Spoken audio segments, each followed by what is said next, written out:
What's up, YouTube? Capital G here, more Fusion Enforcers, and we have our Water Eidolon Beast. I had to look up this guy's name on how to pronounce it. It's called Cocytus, and this is kind of cool because, I mean, it seems like every day we just kind of get a new element, or excuse me, a new attribute for the Eidolon Beast. I guess what we're missing now is kind of just like fire and earth. I don't think we're going to get a divine Eidolon Beast. Like, I don't know. I think divine monsters don't really make a lot of sense. They're not that practical. Like, you've got the god cards and like a couple other cards, but for the most part, I don't think that we'll be seeing those when it comes to this attribute. So anyways, this is Cocytus the Eidolon Beast. It's a water dragon. Okay, interesting.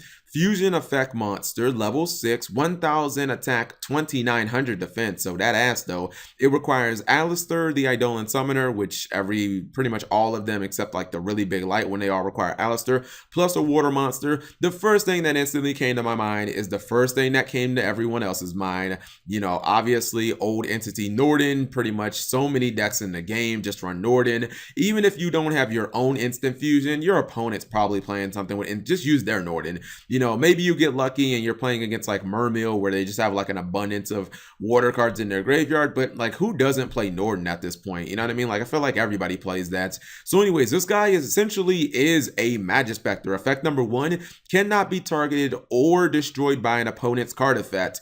Correct me if I'm wrong, but doesn't that translate into I am a Majespecter?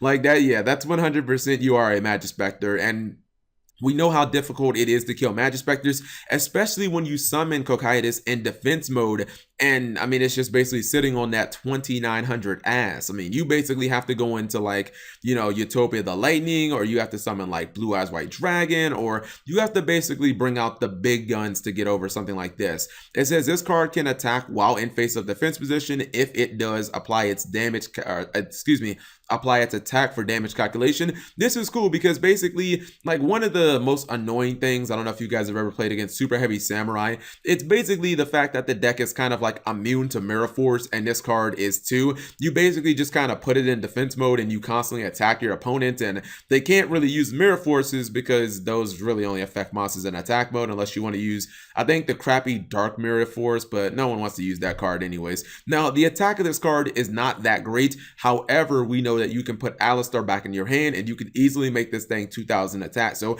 I kind of see this as a wall, basically.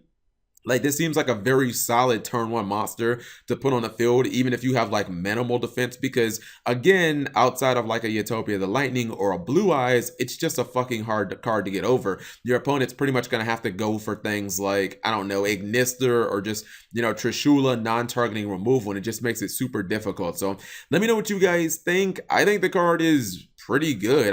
To be honest, I kind of like it a little more than the dark one, just because it seems like a much more solid and stable wall, considering it is a Majespecter. Like, no Regeki, no Dark Hole, no targeting cards, no evac, none of that nonsense. So anyways, if you guys enjoyed the video, give it a thumbs up, subscribe if you have not already.